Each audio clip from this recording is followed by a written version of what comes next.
días, gracias a COMEX por esta gentil invitación y las exposiciones que me han precedido también, que me permiten contextualizar este tema. De hecho, la logística es un ecosistema muy complejo compuesto por distintas capas de actores, procesos y disciplinas. La disciplina regulatoria, la parte operativa de la logística propiamente dicha, la tecnología y sin lugar a dudas la infraestructura.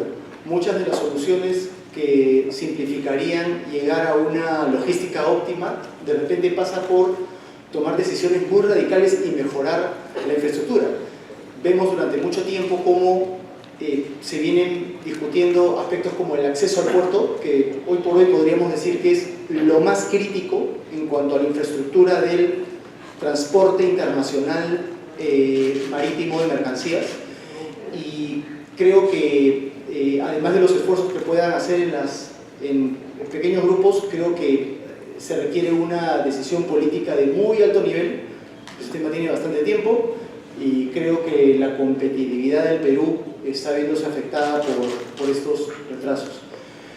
Bien, ¿qué es lo que es blockchain? En realidad es una nueva tecnología, que en realidad es la combinación de tres tecnologías. La criptografía, que asegura la identificación del usuario, la persona que está haciendo uso de esto.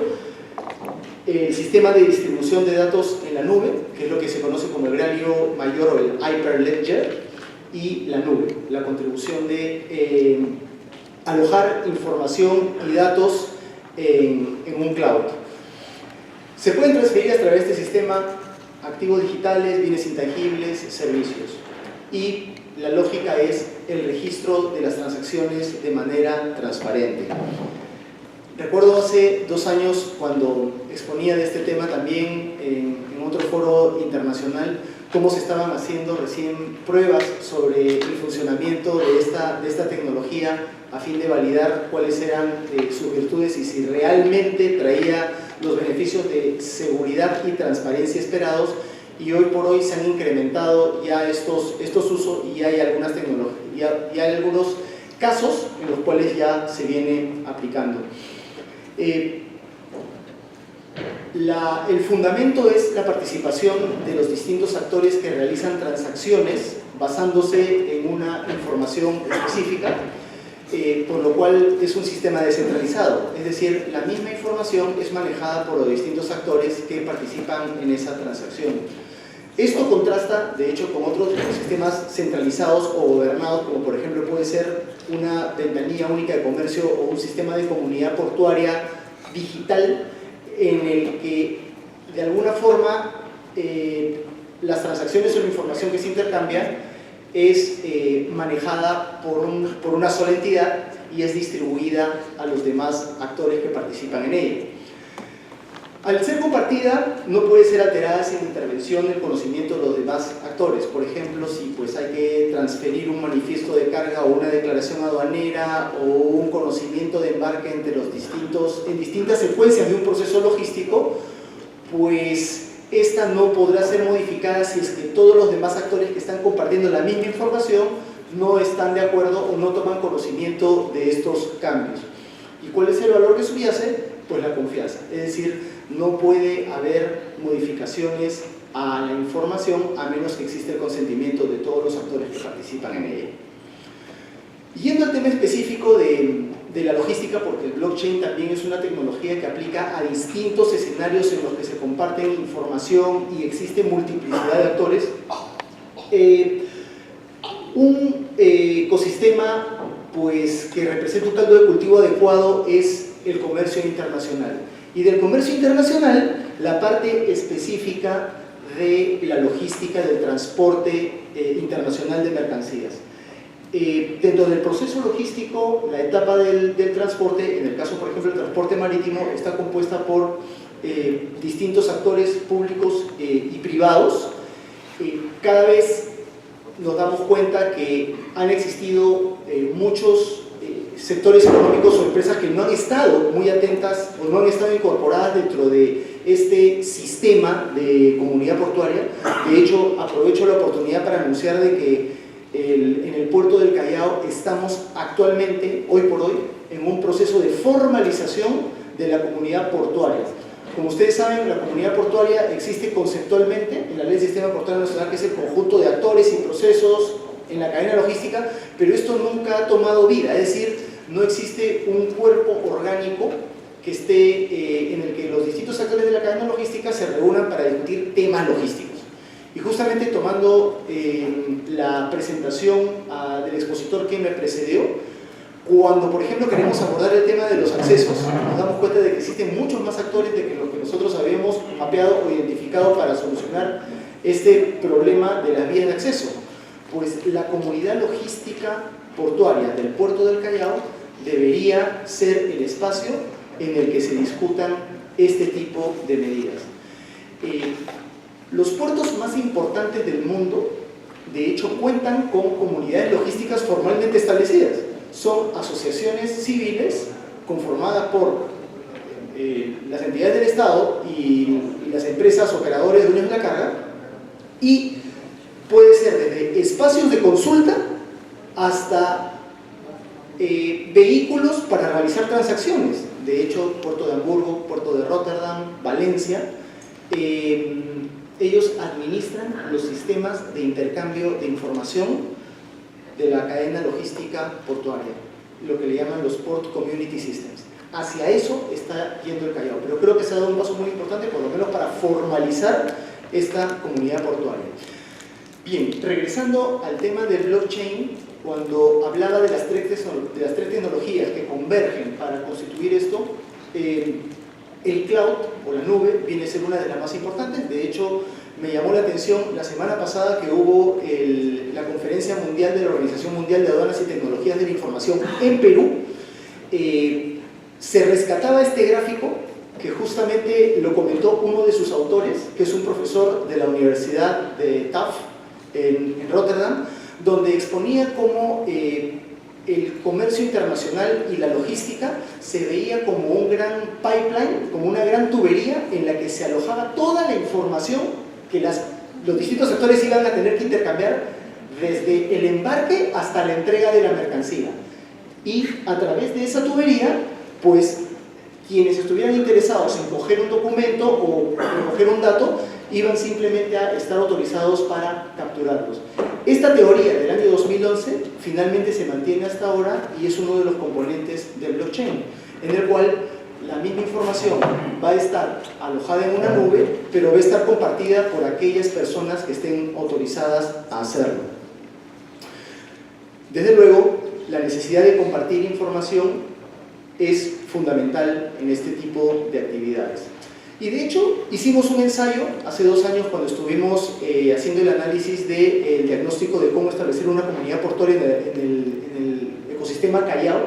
Encontramos que existe una cantidad de documentos y datos que se intercambian en las distintas etapas del proceso. Recuerdo que son más o menos 29 subprocesos en la cadena logística marítima, y solamente antes de la llegada de la nave ya tienen que intercambiarse 15 documentos entre distintos actores.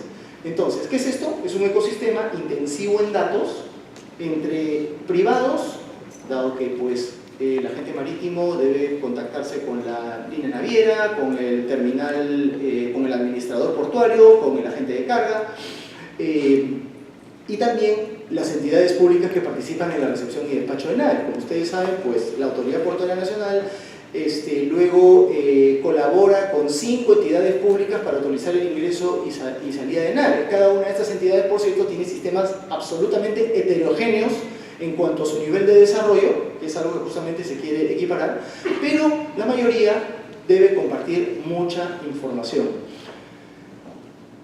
Entonces, ¿por qué blockchain puede beneficiar a la logística? De hecho, una de las principales áreas en las que el mundo ha decidido prestar atención en cuanto a la aplicación de blockchain es precisamente la logística. Es un ecosistema complejo, se permite la transferencia de documentos digitales que faciliten la trazabilidad de la carga para la gestión documentaria. Quienes están involucrados en esta área, pues verán cómo hay varios documentos que pues deben repartirse entre distintas entidades, pero pues hay que, no es un solo documento el que puede estar en un repositorio para que sea compartido inmediatamente por todos, sino que ese mismo documento pues hay que extraerlo, volver a presentarlo ante una autoridad pública, luego volver a presentarlo ante una autoridad privada y sobre todo hacer mucho uso de papel. Justamente uno de los principios sobre los que descansa este sistema es que tiene que haber desmaterialización de la documentación. Si es que no llegamos todavía a una desmaterialización de los principales documentos, pues este sistema todavía no funciona. Y acá hay todavía mucha responsabilidad de parte del sector público, que también van a participar, por cierto, en este mecanismo posiblemente, en donde todavía se hace mucho uso del papel. Entonces, la transparencia es fundamental. Esto va a evitar fraudes, errores, cambios y por lo tanto no solo retrasos o problemas al momento de la entrega o el despacho de la carga, sino también para evitar sanciones de parte de las autoridades basadas en la provisión equivocada de información. Y para las autoridades también esto puede traer ventajas, dado que las transacciones se pueden observar en tiempo real. Y sin duda, aquí hay que hacer uso de la imaginación, por cuanto si es que las autoridades públicas, la de Agricultura, la propia SUNAT, medicamentos, etcétera, tienen conocimiento adecuado del origen de la mercancía y las características y datos que provee toda esa información, pues la gestión de riesgo va a alcanzar elevados niveles de precisión. En ese caso yo sabré cuándo una carga es peligrosa porque proviene de un lugar en el que puede haber de repente no mucha seguridad en el manejo de la carga. En ese sentido, efectuaré los controles con mayor intensidad en ese envío y reduciré ese control en aquella carga que no represente mayor riesgo. Al final, lo que se busca es que el complejo sistema o mecanismo de intercambio de información que está a la derecha, al final puede hacerse de manera mucho más simple, como lo explica este gráfico que Merckx hizo con IBM hace 2 años. En el caso específico de transferencia o de envío de flores de África hacia Europa, en el que todas las etapas de la cadena logística son debidamente identificadas y reconocidas por todos los actores que participan a lo largo del proceso, incluso hasta la entrega. ¿Y por qué pongo énfasis en esto? Porque una transacción internacional precisamente requiere que esta trazabilidad o el registro uno lo pueda verificar de punto a punto, desde que sale la mercancía de un país hasta que ésta es entregada. Generalmente, y eso seguramente quienes han importado o hacen compras en e-commerce muchas veces lo podrán ver, a veces la trazabilidad en la importación es muy efectiva hasta que llega a la aduana y de pronto desde la aduana en adelante se produce como el triángulo de las Bermudas, en el que realmente nadie sabe cómo la mercancía llega a su país. Yo conté hace mucho tiempo algunas anécdotas de cuando tenía licitaciones y necesitaba documentos rápidamente y desafortunadamente llegaban por Serpost y tuve oportunidad de llegar a los almacenes de Serpost para ver la documentación y realmente es una escena apocalíptica.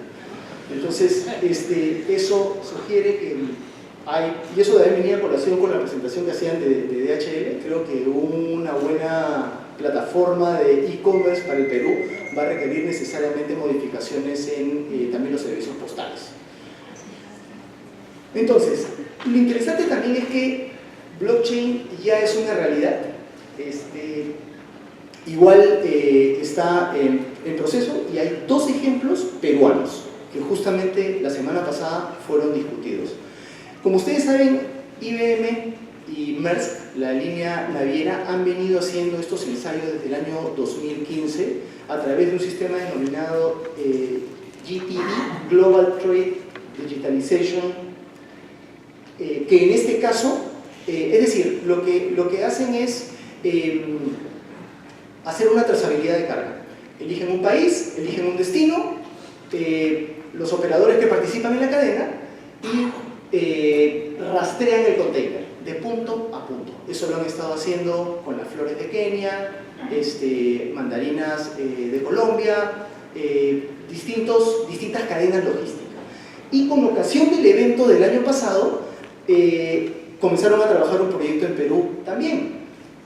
Entonces, este es más o menos el gráfico que utilizan los proveedores de esta solución, en el que pues utilizan la misma lógica de la tubería que les había comentado unos slides atrás, pero ya incluyen a todos los actores a detalle que van a participar en todo este proceso de transferencia de la mercancía hasta el punto de destino.